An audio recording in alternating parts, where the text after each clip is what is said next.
Bills Mafia, it's time to talk about something that doesn't always get the national spotlight it deserves, and that's the absolute embarrassment of riches sitting in Buffalo's tight end room heading into the 2026 season.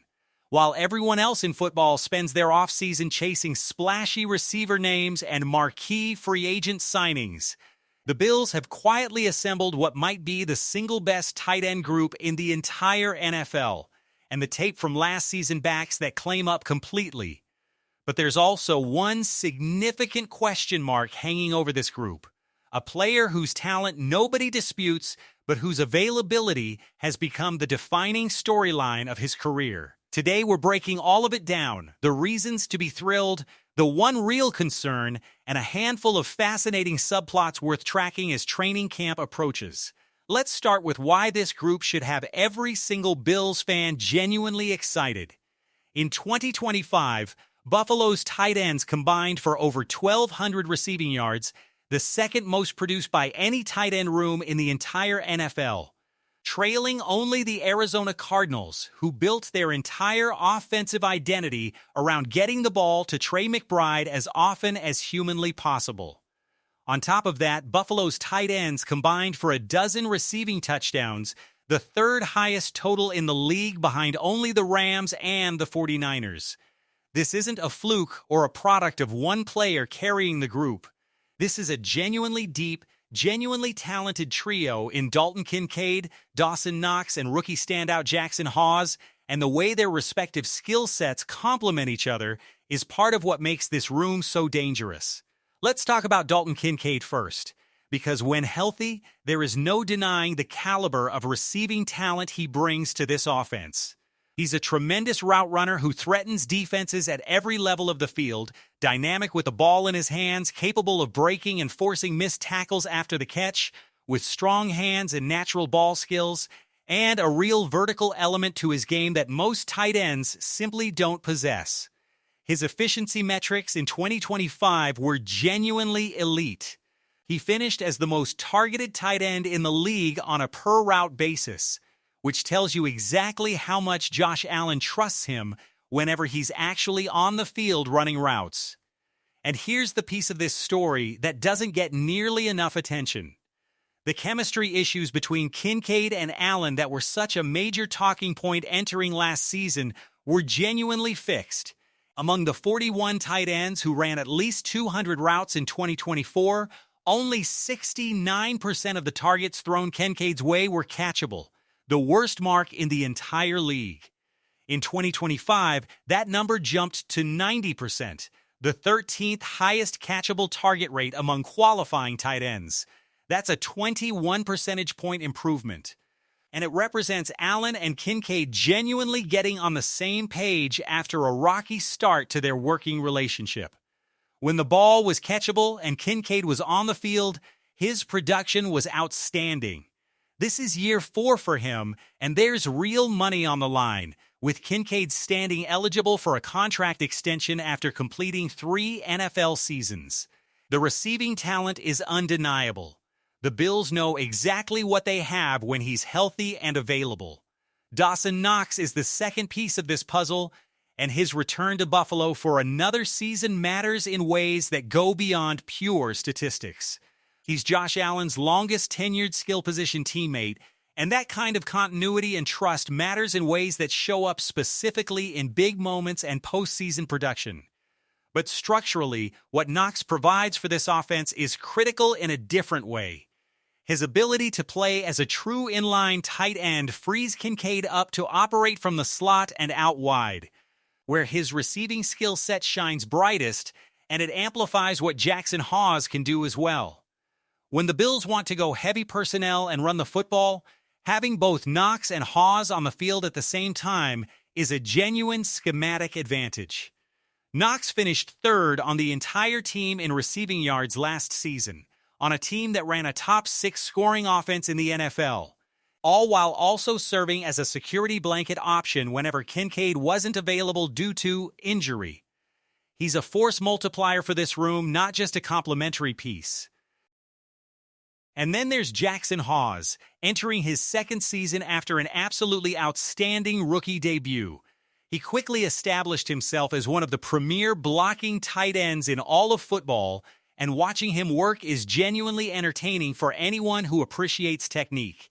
His hand placement is precise, his hips stay leveraged, he stays square to his target, his feet are always moving.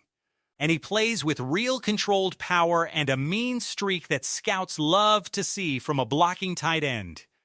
There's no reason to assume his rookie season represents anything close to his ceiling. The expectation heading into year 2 is continued growth, both as a blocker and potentially as a more featured option in the passing game as he continues to develop. Here's the financial picture that makes this group even more exciting to think about long-term. All 3 players are under contract through at least 2027. Kincaid's 5th-year option has already been exercised, locking him in through the 2027 season. Knox is technically signed through 2028, with an easy contractual out after 2027 if the team wants it, but he's locked in for now. And Hawes's rookie contract runs through 2028 as well. This is a genuinely deep, talented group that's also financially secured for the foreseeable future, which is exactly the kind of positional stability that championship rosters are built around. There's also a coaching story buried in all of this that deserves real credit, and that's tight ends coach Rob Boras, who has now added the title of run game coordinator to his responsibilities this year, filling part of the void left by Aaron Kromer's departure. Boras has been coaching tight ends in the NFL for roughly the last 22 years, with stops as the Bears tight ends coach, the Jaguars tight ends coach, and time with the Rams, both coaching tight ends and eventually serving as offensive coordinator before joining Buffalo in 2017. Since arriving with the Bills, he's developed Dawson Knox from an extremely raw prospect out of Ole Miss. A player who didn't even catch a touchdown in college and finished with just 39 career receptions after converting from high school quarterback into a legitimately good, productive NFL tight end. He immediately got Jackson Hawes playing a high percentage of snaps as a rookie with blocking ability that translated seamlessly from college. Knox himself has cited Boras staying with the organization as a real factor in his own decision to return to Buffalo. By all accounts from people who've watched him work practices up close, Boras is one of the most locked-in, intentional coaches in the entire league. Someone who's out there early, getting steps in, and using every spare moment of practice, downtime to work individually with his players. That continuity in coaching, even as other parts of the offensive staff have changed, is a real asset for this room. Now let's talk about the one genuine concern, because it would be irresponsible not to address it directly, and that's Dalton Kincaid's availability. The injury history here is extensive and impossible to ignore. Coming out of Utah, he had back surgery that forced him to miss the NFL scouting combine. His rookie season included a concussion that cost him a game, plus he played through shoulder and finger injuries. Year 2 brought a PCL injury that cost him time and forced him to play hurt down the stretch, along with bursitis in his other knee. And last season, he again missed time with a PCL issue, on top of an oblique injury that sidelined him for a game against the Falcons. The PCL situation specifically is the lingering issue. Kincaid tore the PCL in his knee back in November of 2024, and the injury bothered him throughout the entire 2025 season, limiting him to 12 total games and significantly restricting his offensive snap share for most of the year. After consulting with top medical professionals, Kincaid made the decision to forgo surgery for a second consecutive offseason and continue down the rehabilitation path instead. There are reasonable, differing medical opinions on whether surgery would have been the better call, with some doctors believing PCL injuries can heal effectively through rehab alone, and others advocating for surgical intervention.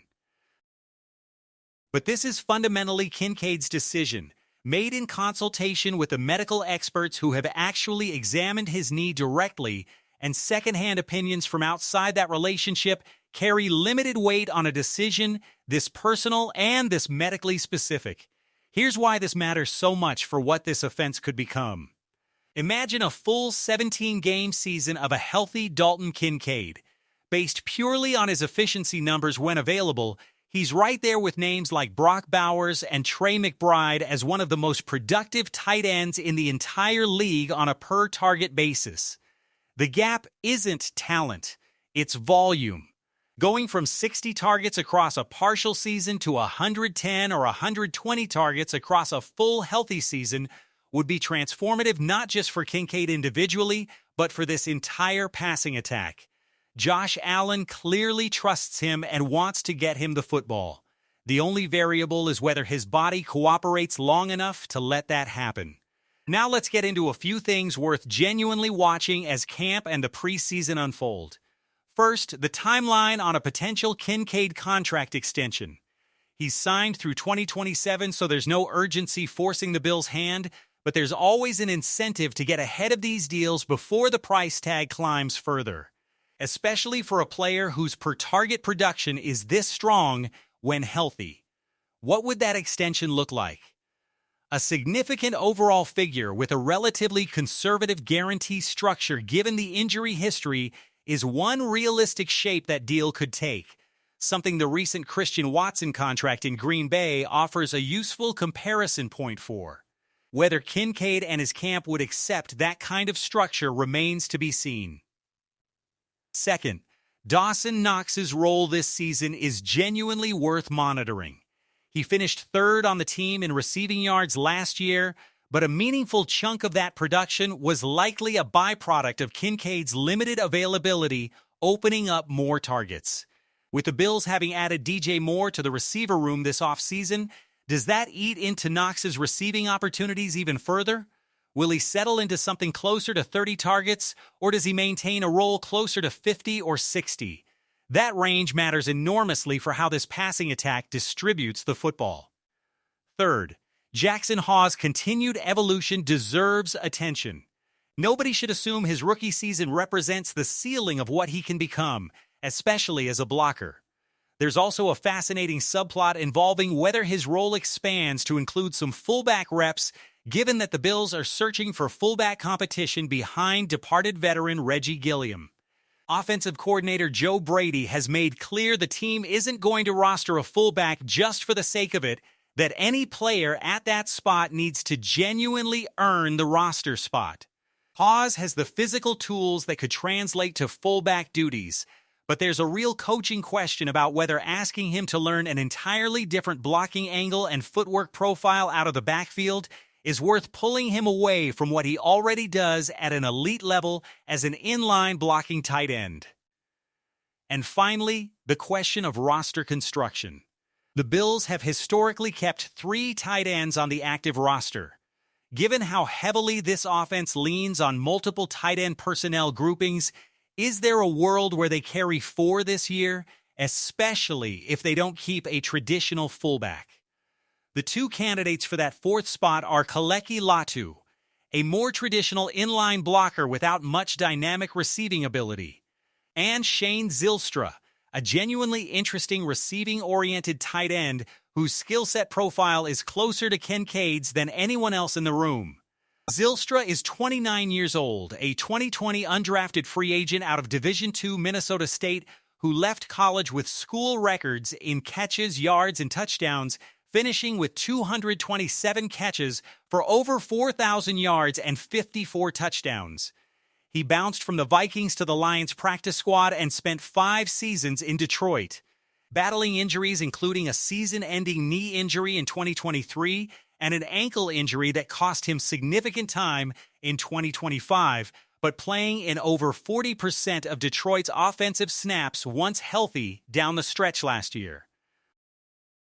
His combination of special teams value and legitimate receiving pedigree gives him a real chance to win that 4th tight end job if the Bills decide to carry one. Bottom line, Bills Mafia, this is a tight end room that stacks up favorably against any other group in football, 1 through 5, especially if Kincaid can finally string together a full, healthy season.